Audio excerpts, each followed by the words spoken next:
অহা 21, 22, 25, 26 চাৰিদিনীয়াকৈ অসম বিধানসভাৰ অধিৱেশন অনুষ্ঠিত হ'ব।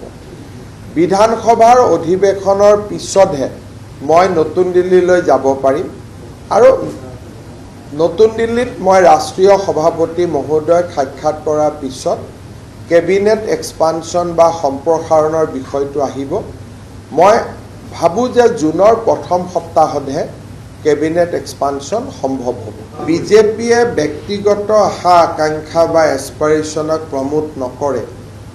মই ভাবোঁ যে আমাৰ কোনো বিধায়কে মন্ত্ৰী হ'ব বিচাৰি থকা নাই। এটলিষ্ট মোক কোনেও লগো কৰা নাই, সাক্ষাতো কৰা নাই। সেই ক্ষেত্ৰত বিজেপিত সেই ধৰণৰ সংস্কৃতি নাই।